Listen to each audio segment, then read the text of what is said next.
berkaitan dengan tujuan, di sini dibilang di prinsip berikutnya, your objectives must be realistic and suit your abilities, interest, personality, and finance. Jadi tujuan kita termasuk dalam bidang investment property harus realistis, kemudian cocok dengan kemampuan kita dan juga minat kita, kepribadian kita, personality kita, sama keuangan kita, finance. Menarik, jadi ini berlaku untuk seluruh hidup juga ya.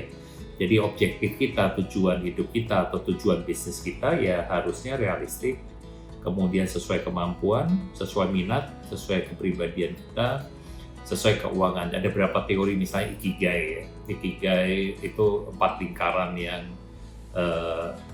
adalah, nanti bisa dilihat, nanti saya taruh di di note di bawah Ikigai itu apa. Kemudian ada juga untuk menentukan objektif, bukan hanya dalam bidang properti, itu pakai buku From Good to Great. Di bagian mereka bilangnya 3 lingkaran yang dimana sih kita bisa menaruh kita punya fokus karir kita atau fokus tujuan hidup atau tujuan bisnis kita. Itu ada di buku From Good to Great. Nanti juga kita akan kasih linknya di show note-nya. You're bound to make money if you buy the least expensive property in the best location. Ya udah pasti ya. Jadi kita udah pastinya akan bikin duit pada waktu kita beli di tempat yang bagus dengan harga yang tidak terlalu mahal. Yang mungkin bisa dibayangkan itu tempat yang bagus dan tidak terlalu mahal. Best location tentunya lihat yang seperti apa ya. Ya tadi di item-item sebelumnya ada mengenai tempat yang bagus itu kayak apa yang bakalan naik.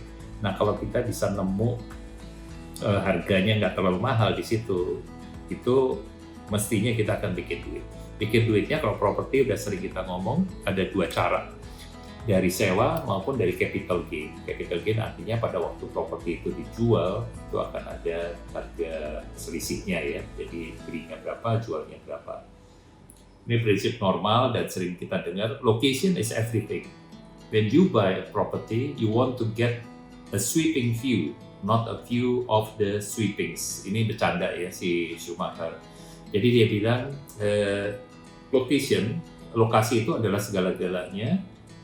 Pada waktu kita beli properti, kita ingin dapat satu properti yang pandangannya sweeping view, maksudnya mungkin di atas bukit atau apa, atau tempatnya tinggi sehingga sweeping view, kita bisa melihat kemana-mana, bukan memandang ke tempat buangan gitulah kurang lebih ya. Quality is keyword in acquiring real estate. Quality of the neighborhood, the construction, and the condition of the building.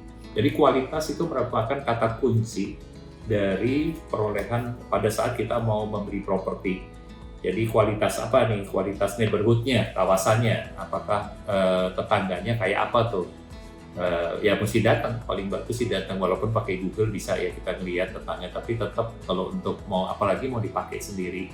Karena kembali lagi kita konten ini adalah untuk seri ini adalah untuk orang yang baru pertama beli atau mungkin dari 0 properti menuju ke 5. Jadi lebih banyak untuk ya boleh dibilang dinikmati sendiri. Sehingga penting sekali untuk melihat, walaupun disewakan pun kita perlu lihat neighborhoodnya, tetangganya kayak apa, klasternya kayak apa. Itu penting. Kemudian konstruksinya. Nah konstruksi dan kondisi gedung ini agak tricky ya, karena pada waktu bangun jelek-jeleknya itu bisa ketutupan dengan seolah-olah buildingnya bagus. Nah kalau kita perhatiin, sering kita lihat tetangga kita lagi bangun, kalau saya sering lihat gitu, saya lihat kontraktor ini kerjanya rapi banget, teratur sekali, pulihnya tertib banget, kerjanya nggak belepotan, jadinya bagus. Sementara kontraktor lain prosesnya tuh berantakan banget, tapi akhirnya jadinya kayak bagus juga. Padahal di dalamnya mungkin ada banyak defect ya, banyak kekurangan yang tertutupi dengan finishing touch doang. Nah ini bahaya juga. Makanya di dalam beli properti sebenarnya kalau mau canggih banget, bawalah teman atau tukang atau pengawas bangunan yang pengalaman untuk ngecek kondisinya. Itu pun untuk ngecek nggak gampang karena udah kembali lagi udah tertutupi oleh semen atau dipoles dengan ini dan itu. Tapi kembali lagi penting sekali untuk melihat dari sisi kualitas, jangan cuma lihat harga aja. Di sini dia memberi nasihat, don't be afraid of debt. What you owe today, you'll be worth tomorrow. Apa yang kamu utang sekarang, di kemudian hari dia akan menjadi berharga banget.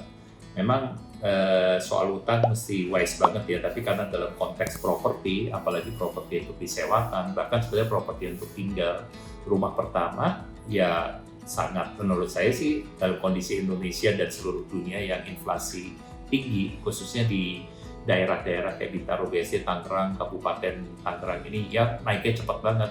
Kalau nggak pakai KPR, kayaknya sayang ya opportunity-nya, nggak kebeli gitu ya. Sedangkan kalau pakai KPR, nggak usah takut dia bilang gitu, karena apa yang kita beli, kalau saya selalu pada waktu orang signing tanda tangan di depan saya kasih lihat tabel cicilan dari bank. Misalnya 10 juta dia bayar tiap bulan untuk cicilannya.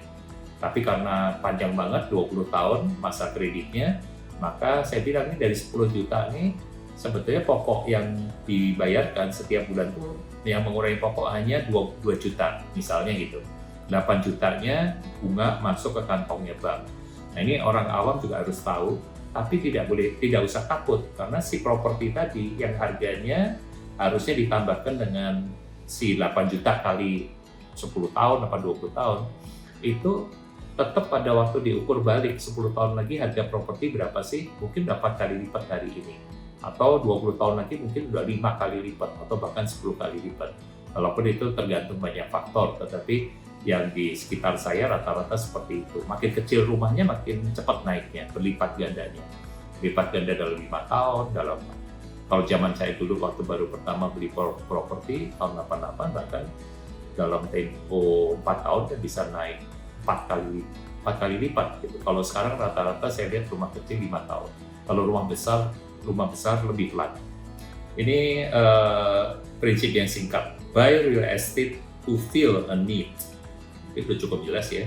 Belilah properti untuk memenuhi satu kebutuhan. Kebutuhan tadi sesuai goalnya untuk investasi, untuk kita pakai sendiri, untuk ngasih anak, buat tabungan, buat anak nanti kalau pada waktu mereka menikah, di mana harga rumah udah pada naik, kita udah mendahului untuk beli properti pada waktu masih murah.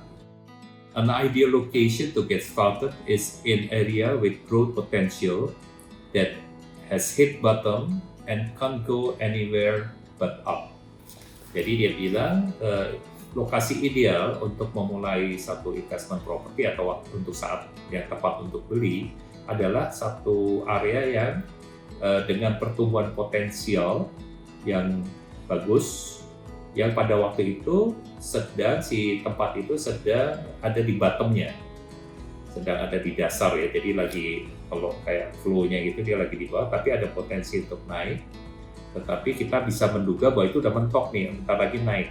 Nah itu sama juga kayak prinsip saham ya, jadi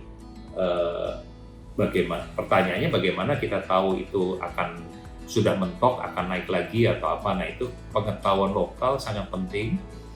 Sekarang mungkin bisa dipelajari pakai data analitik ya, tapi setahu saya sih masih agak susah ya karena datanya masih belum akurat yang kita punya di Indonesia. Kalau di luar negeri mungkin lebih akurat. Kalau di sini mungkin harus mengandalkan orang-orang properti yang ada di sekitar daerah, misalnya di Taro, BSD, Tangerang, atau di Sumarekon atau di Alam Sutra. Ya daerah situ dia akan tahu ini udah bottomnya belum nih. Nah, agent tahu, kita notaris juga berasa biasanya tahu, dan pada waktu sudah sampai mentok ya saatnya untuk beli. Ini prinsip berikutnya mirip dengan sebelumnya tadi. Sometimes it's cheaper to keep a tenant at lower rent than to lose money on a vacancy and repairs. Jadi kadang-kadang lebih bagus untuk mempertahankan penyewa yang bayarannya nggak terlalu mahal, yang murah, dan lebih rendah ya bayar sewanya, daripada kita kehilangan duit karena kosong si rumahnya atau ruko yang kita beli, dan ongkos untuk betul-betulin tiap kali kosong buat ganti tenant. Jadi memang itu yang selalu saya sarankan juga ke yang pemilik properti, jangan terlalu gampang naik-naikin karena terus nanti jadi ngusir penyewanya, akhirnya kemasukan orang yang nggak benar atau keluar masuk penyewa.